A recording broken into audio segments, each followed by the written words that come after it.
अस्सलाम वालेकुम everyone, hope that all of you are doing well. आज हम डिस्कस करेंगे साइकोलॉजी इंटर्नशिप रिपोर्ट, उसकी असाइनमेंट नंबर 1 के हवाले से। असाइनमेंट नंबर 1 जो है वो साइकोलॉजी की इंटर्नशिप रिपोर्ट की आ चुकी हुई है। उसकी इंटर्नशिप में हमारे पास असाइनमेंट नंबर 1 की क्वेश्चन फाइल जो है वो सबसे पहले वो हम डाउनलोड कर लेंगे। Psychology assignment number 1 semester spring 2025 है। इंटर्नशिप रिपोर्ट हमारे पास PSYI 619 है। असाइनमेंट नंबर 1 इसकी आ चुकी है। लास्ट डेट इसकी 22 मई है। आज 16 मई हो चुकी है। 22 मई इसकी लास्ट डेट है इंटर्नशिप रिपोर्ट की, असाइनमेंट नंबर 1 की। इसके अंदर आपने जो है वो इंटर्नशिप रिपोर्ट सबमिट करवानी है। जितना पोर्शन आपने कर लिया हुआ है उसके हवाले से समझ लें कि एक तरह की आपकी ये प्रोग्रेस रिपोर्ट, प्रोग्रेस वर्किंग की फाइल है। इसमें आपने जो है वो फॉलोइंग इंस्ट्रक्शंस को केयरफुली फॉलो करना है और वर्किंग के उसके अकॉर्डिंग आपने कंप्लीट करना है। ठीक है, तो जिस इसको हम मज़ीद डिस्कस करेंगे। 4 टाइप्स ऑफ इंटर्नशिप रिपोर्ट्स होती हैं साइकोलॉजी की इंटर्नशिप रिपोर्ट के अंदर, उनको वन बाय वन हम डिस्कस करेंगे। अगर आपको इसके हवाले से किसी भी किस्म का इशू हो, कोई भी आप पॉइंट डिस्कस करना चाहते हो या आपको कोई प्रॉब्लम हो, तो आप हमारे व्हाट्सअप नंबर के ऊपर डिस्कस कर सकते हैं। इंशाल्लाह आपको in detail each and everything के हवाले से गाइड किया जाएगा या आपको कोई भी प्रॉब्लम होगा उसको करने की पूरी कोशिश की जाएगी। तो अभी हम डिस्कस करेंगे साइकोलॉजी की इंटर्नशिप रिपोर्ट जो है वो 4 टाइप्स की होती है। फर्स्ट वन है जो हमारे पास वो क्लिनिकल साइकोलॉजी है। इसको हम डिस्कस करेंगे प्रॉपर, इसके फॉर्मेट को प्रॉपर डिस्कस करेंगे। स्कूल सेटिंग की हमारे पास इंटर्नशिप रिपोर्ट है, उसको हम प्रॉपर डिस्कस करेंगे। स्पेशल स्कूल सेटिंग की आपके पास है, उसको डिस्कस करेंगे। और हमारे पास ऑर्गेनाइजेशन साइकोलॉजी में भी इंटर्नशिप की जा सकती है, उसको भी हम वन बाय वन डिस्कस करेंगे। ठीक है, तो इन चारों के फॉर्मेट्स को भी डिस्कस करेंगे, इनके सोल्यूशन फाइल्स भी आपको दिखाएंगे और प्रॉपर आपको ईच एंड एवरीथिंग के हवाले से गाइड करेंगे। तो क्वेश्चन फाइल की तरफ वापस आते हैं। यहाँ पे हमारे पास उन्होंने कहा है कि आपकी जो है वो इंटर्नशिप रिपोर्ट इसके अकॉर्डिंग होनी चाहिए। इनके जो इंटर्नशिप रिपोर्ट फॉर्मेट जो हैं वो चारों अवेलेबल हैं। चारों की फाइल्स हमने ये देखी यहाँ पे। जो ऑर्गेनाइजेशन साइकोलॉजी की इंटर्नशिप रिपोर्ट का फॉर्मेट है, ये हमारे पास स्पेशल एजुकेशन के रिलेटेड है। ये हमारे पास क्लिनिकल साइकोलॉजी का फॉर्मेट है और ये हमारे पास स्कूल सेटिंग्स का इंटर्नशिप रिपोर्ट का फॉर्मेट है। सही है, तो इसके अकॉर्डिंग हम इन चारों को फाइल्स को वन बाय वन डिस्कस करेंगे। तो नेक्स्ट क्वेश्चन फाइल को देखते हैं। उसके बाद वो कह रहे हैं जी आपने scan copy of undertaking, letter of undertaking भी अटैच करनी है। आपकी जो इंटर्नशिप रिपोर्ट है वो MS वर्ड फॉर्मेट के अंदर होनी चाहिए, वो भी हम उसी को फॉलो करेंगे। ठीक है, और असाइनमेंट नंबर 1 आपने प्रॉपर सबमिट करवानी है। ठीक है, तो ये सारा इसका सेटअप था। और PSYI 619 की इंटर्नशिप रिपोर्ट के हवाले से इसकी बाकी अनाउंसमेंट वगैरह भी देख लेते हैं। असाइनमेंट नंबर 1 की अनाउंसमेंट भी हमारे पास आई हुई है, इसको भी उन्होंने वही सारी चीज़ें बताई हुई हैं कि आपने 12 मई को ओपन हो जाएगी और असाइनमेंट आपके पास, और इसकी जो लास्ट डेट है वो 22 मई होगी। ठीक है, और उसके बाद आपके पास जो है असाइनमेंट की अभी जो हमारे पास लास्ट डेट शो हो रही है, तो जिस तरह आपको पता है कि डेट्स वगैरह एक्सटेंड हो गई थी, तो 22 मई इसकी लास्ट डेट है इंटर्नशिप रिपोर्ट के हवाले से। सही है, तो अभी हम इसको डिस्कस करते हैं वन बाय वन। इसके रिलेटेड जितनी भी चीज़ें हैं वो सारा आपको देखते हैं। सबसे पहले तो हम आपको जो है वो ऑर्गेनाइजेशनल साइकोलॉजी की इंटर्नशिप रिपोर्ट का फॉर्मेट हम देखेंगे।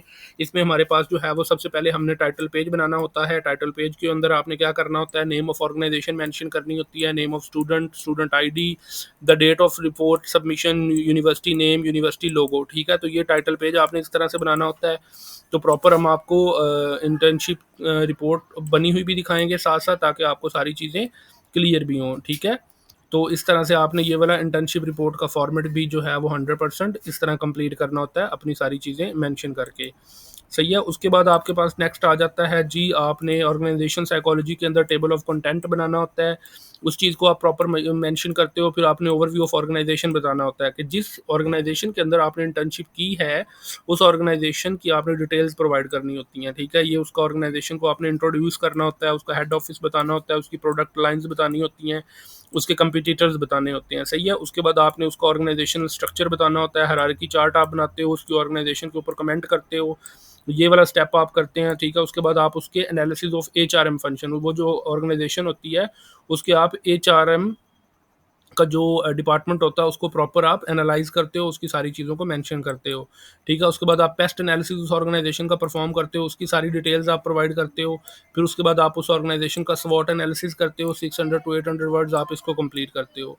ठीक है, उसके बाद नेक्स्ट आपके पास कंक्लूजन आ जाता है, उसके बाद रिकमेंडेशंस आ जाती हैं। ये सारी चीज़ें आप वन बाय वन उस ऑर्गेनाइजेशन की प्रोवाइड करते हो। अब इन सारी चीज़ों के अंदर आपने एक चीज़ नोटिस की होगी कि अगर आपको इस इंटर्नशिप के हवाले से किसी किस्म का कोई इशू आता है या आप कोई पॉइंट डिस्कस करना चाहते हैं, तो आप हमारे व्हाट्सएप नंबर के ऊपर कॉन्टैक्ट कर सकते हैं। और अगर आपने कहीं किसी जगह पे इंटर्नशिप नहीं की और विदाउट इंटर्नशिप किए बगैर आप इस कोर्स को क्लियर करना चाहते हैं, तो फिर भी आप हमारे इस व्हाट्सएप नंबर के ऊपर कॉन्टैक्ट कर सकते हैं। आपका इंशाल्लाह ये कोर्स जो है वो 100% रिजल्ट के साथ हम क्लियर करवा देंगे। किसी भी किस्म का आपका इशू होगा, आपको प्रॉपर गाइड करेंगे, ठीक है। अभी हम नेक्स्ट फॉर्मेट की तरफ मूव ऑन करते हैं। सेकंड हमारे पास जो है वो स्पेशल एजुकेशन का इंटर्नशिप रिपोर्ट का फॉर्मेट है। उसमें हम देखेंगे कि आपके पास सबसे पहले आपने टाइटल पेज बनाना है। टाइटल पेज के अंदर आपने ये सारी चीज़ें मेंशन करनी होती हैं। Name of internee, student ID, session, submission date, उसके बाद name of university, VU logo, ये सारी चीज़ें आपने मेंशन करनी होती हैं, ठीक है। उसके बाद आपके पास डेडिकेशन आ जाता है, आपने ये मेंशन करना होता है। एक्नॉलेजमेंट आप लिखते हो, केस समरी आप लिखते हो, लेटर ऑफ अंडरटेकिंग आप प्रॉपर अटैच करते हो। लेटर ऑफ अंडरटेकिंग भी आपको दिखा देते हैं, ये वाला होता है लेटर ऑफ अंडरटेकिंग। आपने इसका प्रिंट निकलवाना होता है। प्रिंट निकलवाने के बाद आपने इसको खुद बाई हैंड फिल करना होता है, ठीक है। यहाँ पे आपने अपना नाम लिखना होता है, यहाँ पे आपने अपनी वीयू आईडी लिखनी होती है, यहाँ पे आपने फिर अपना नाम लिखना होता है, अपने सिग्नेचर करने होते हैं, और यहाँ पे आप अपनी डेट मेंशन करते हो, जिस डेट को आप इसको फिल कर रहे होते हो। तो इसको फिर आपने मोबाइल के साथ इसकी पिक्चर बना के अपनी रिपोर्ट के अंदर आप केस समरी, समरी के बाद आप इसको लेटर ऑफ अंडरटेकिंग को अटैच करते हो, स्कैन कॉपी को, ठीक है। उसके बाद आप जो इंटर्नशिप कंप्लीशन सर्टिफिकेट अगर आपके पास अभी नहीं है, तो आप इस सबमिशन पे इसको स्किप कर सकते हो। नेक्स्ट सबमिशन पे आप इसको फॉलो करोगे और इसको यहाँ पे अटैच करोगे। उसके बाद नेक्स्ट आपके पास टेबल ऑफ कंटेंट्स आ जाता है। टेबल ऑफ कंटेंट में आपके पास जो है प्रॉपर आपने हेडिंग के साथ सारी चीज़ें शो करनी है। टेबल ऑफ कंटेंट भी आपको दिखा देते हैं। इस तरह से आपने ये डेडिकेशन लिखनी होती है। उसके बाद एक्नॉलेजमेंट आपने लिखनी होती है अपनी वर्डिंग में, ठीक है। एक्नॉलेजमेंट लिखने के बाद नेक्स्ट आप जो है वो इस तरह से कंटेंट लिस्ट जो है वो आप प्रोवाइड करते हो। प्रॉपर आप हेडिंग्स के साथ एक-एक चीज़ की आप इस तरह हेडिंग लिखते हो और आगे पेज नंबर लिखते हो और इसको कंप्लीट करते हो, ठीक है। उसके बाद फिर आपकी ये इंटर्नशिप रिपोर्ट आगे प्रॉपर स्टार्ट हो जाती है। तो यहाँ तक आपका ये रीज़न था। उसके बाद अब आपने आगे जो है वो अपना केस को स्टार्ट करना होता है। फर्स्ट वाला आप केस कंसिडर करते हो। आपका जो भी क्लाइंट होता है, आपकी ये स्पेशल एजुकेशन वाली थी, तो इसके अंदर आपने जो भी आपका केस है उसकी आपने डिटेल्स प्रोवाइड करनी होती हैं, उनका बैकग्राउंड प्रोवाइड करना होता है, gender, age, date, birth, education, ये सारी चीज़ें, उनका occupation, income, informant, date of admission, सारा कुछ। उसके बाद आपने मेन रीज़न फॉर रेफरल, जिस किसी ने आपको वो रेफ़र किया होता है उसकी डिटेल आपने लिखनी होती है। उसके बाद आपने कंप्लेंट्स उनकी प्रोवाइड करनी होती हैं। पेरेंटिंग कंप्लेंट कब की है, ड्यूरेशन कब की है, उसके बाद इन्फॉर्मेंट कौन है, प्रेज़ेंट और ड्यूरेशन आपने ये सारी चीज़ें वहाँ पे प्रोवाइड करनी होती हैं, ठीक है। ये सारा कुछ होता है। उसके बाद हिस्ट्री ऑफ प्रेजेंट इलनेस, आपने उनकी जो प्रेजेंट इलनेस की हिस्ट्री होती है, उनका मेडिकल लिखना होता है, एजुकेशनल, साइकोलॉजी, उसके बाद बिहेवियर, ट्रीटमेंट रिसीव्ड, ये सारी चीज़ें आपने लिखनी होती हैं। उसके बाद प्री डिस्पोजिंग फैक्टर्स होते हैं, आपने वो सारे मेंशन करने होते हैं। इन्वायरमेंट किस तरह था, पेरेंटल ट्रीटमेंट उसके साथ किस तरह की किया जाता था, उसकी लाइफ बिफोर एंड आफ्टर किस तरह की थी उस इलनेस से, ठीक है। उसके बाद अदर जो प्रिसिपिटेटिंग फैक्टर्स होते हैं, आपने वो सारे मेंशन करने होते हैं, ठीक है। इस तरह आप वो कंप्लीट हिस्ट्री उसकी प्रोवाइड करते हो क्लाइंट की, सही है। उसके बाद आप उसकी फैमिली हिस्ट्री प्रोवाइड करते हो, फादर के बारे में लिखते हो, लाइव अलाइव है, डेड है, education, occupation, cause of death, ये सारी चीज़ें one by one, personality, nature of organisation, ये one by one simple information है, ये आपने प्रोवाइड करनी होती है जो भी आपका क्लाइंट होता है उनकी। फिर आपने मदर की ये सारी इन्फॉर्मेशन प्रोवाइड करनी होती है। फिर आप सिबलिंग की सारी इन्फॉर्मेशन प्रोवाइड करते हो। उसके बाद आप पर्सनल हिस्ट्री प्रोवाइड करते हो, उसकी पेरेंटल उनकी हिस्ट्री क्या थी, नेटल उनकी हिस्ट्री क्या थी, ठीक है। उसके बाद पोस्ट नेटल उनकी हिस्ट्री क्या थी, वैक्सीनेशन एंड अदर रिएक्शंस उनके प्रोवाइड आपने करने होते हैं। आपने उनकी डेवलपमेंट हिस्ट्री प्रोवाइड करनी होती है, वन बाय वन जो भी वो केस होता है उसके अकॉर्डिंग आपने ये सारा कुछ फिलअप करना होता है। सेक्शुअल हिस्ट्री आपने उनकी प्रोवाइड करनी होती है। असेसमेंट आप उनकी डिफरेंट करते हो, ठीक है। आप क्लिनिकल इंटरव्यू करते हो, बिहेवियरल ऑब्जर्वेशन देखते हो, इनफॉर्मल असेसमेंट के अंदर फिर आप फॉर्मल असेसमेंट करते हो, DSM-5 क्राइटेरिया फॉलो करते हो, IQ असेसमेंट को फॉलो करते हो। ये सारा कुछ आप वन बाय वन उसके ऊपर परफॉर्म करते हो, ठीक है। तो उसके बाद आप फॉर्मल असेसमेंट के अंदर आप जो है वो DBR स्केल यूज़ करते हो, parent forms, cabs, PGEE, HFD, IQ, ये सारी चीज़ें आप वन बाय वन उसके ऊपर परफॉर्म करते हो। और उसके बाद आप डायग्नोज करते हो। Diagnose should be provided as पर DSM-5 डायग्नोस्टिक क्राइटेरिया के ऊपर डायग्नोसिस आपने करना है। आपने उसकी रिकमेंडेड थेरेपी बतानी है, केस फॉर्मुलेशन आपने कंप्लीट करना है, उसको राइट अप करना है, और एट द एंड आपने अपेंडिसिस करना है।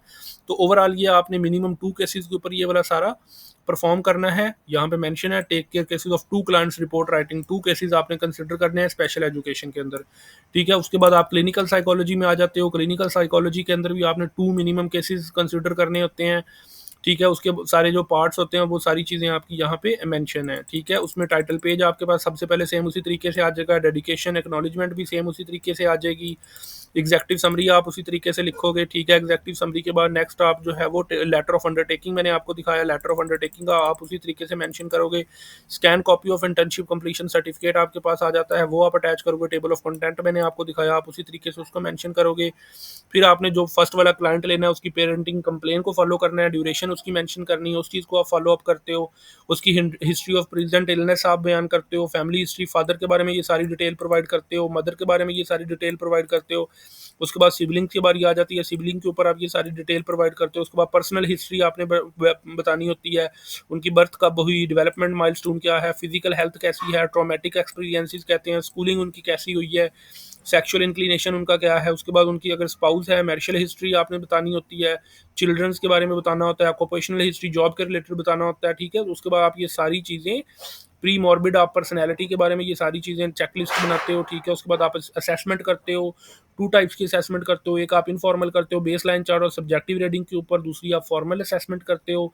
Mental status, diagnostic, psychological assessment और पर्सनैलिटी असेसमेंट ये तीनों आप परफॉर्म करते हो, ठीक है। मेंटल स्टेटस उसका चेक करते हो, अपीयरेंस चेक करते हो, उसका हाइट, वेट, बॉडी शेप, ये सारी चीज़ें आपने वन बाय वन उनकी नोट करनी होती हैं और उन सब की बेस के ऊपर आपने उनको थॉट्स और कंटेंट वगैरह आपने उनसे लिखवाना होता है। ये आप सारी चीज़ें उनके ऊपर टेस्ट परफॉर्म करके और देन आप एट दैट उनकी केस फॉर्मुलेशन बना के और इस तरह उसको अपेंडिसेस को कंप्लीट करते हो, ठीक है। तो ये आपका सारा क्राइटेरिया होता है, ये आपने सारा क्राइटेरिया 2 केसेस के ऊपर इसी तरह परफॉर्म करना होता है, ठीक है। तो ये स्कूल सेटिंग का भी सेम उसी तरीके है जिस तरह स्पेशल स्कूल का था, सारा चीज़ें सेम थी। 2 केसेस लेने हैं, आपने चाइल्ड्स वर्बेटिम बताना है, ठीक है। उसके बाद द फैक्टर्स बताने हैं, प्रिसिपिटेटिंग फैक्टर्स बताने हैं, फादर और मदर की डिटेल बतानी है, सिबलिंग्स की डिटेल बतानी है, ठीक है। उसके बाद क्वालिटेटिव और क्वांटिटेटिव एनालिसिस करना है, प्रॉब्लम आइडेंटिफिकेशन करनी है, केस फॉर्मुलेशन आपने करनी है। प्रॉब्लम आपने को डायग्नोज नहीं करनी, जस्ट उसको मेंशन करना है, आपने को साइकोलॉजिकल डिसऑर्डर शो नहीं करना।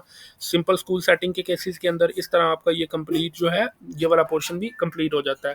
तो ये सारा क्राइटेरिया है। अगर आपको में से किसी भी स्टूडेंट को इन सारी चीज़ों के हवाले से किसी भी किस्म का कोई इशू हो, कोई पॉइंट हो, तो आप हमारे व्हाट्सअप नंबर के ऊपर कॉन्टैक्ट कर सकते हैं। आपको कोई फॉर्मेट की गाइडलाइंस चाहिए हो, आपको किसी किस्म का कोई इशू आ रहा हो, प्रॉब्लम आ रही हो, आप हमारे व्हाट्सअप नंबर के ऊपर डिस्कस कर सकते हैं। इंशाल्लाह आपको ईच एंड एवरीथिंग के हवाले से इन डिटेल गाइड किया जाएगा। और मज़ीद अगर आपने कहीं पे इंटर्नशिप नहीं की और आपको सर्टिफिकेट वगैरह चाहिए तो हम सर्टिफिकेट्स वगैरह भी इंटर्नशिप ऑर्गेनाइजेशंस के प्रोवाइड करते हैं। स्कूल सेटिंग्स, साइकोलॉजिकल, क्लिनिकल सारे प्रोवाइड करते हैं। जो भी आपको चाहिए इंशाल्लाह वो भी आपको प्रोवाइड किया जाएगा। मज़ीद अगर आपका कोई इशू हो, आप कोई पॉइंट डिस्कस करना चाहते हो तो आप हमारे व्हाट्सअप नंबर के ऊपर कॉन्टैक्ट कर सकते हैं। Thank you so much for your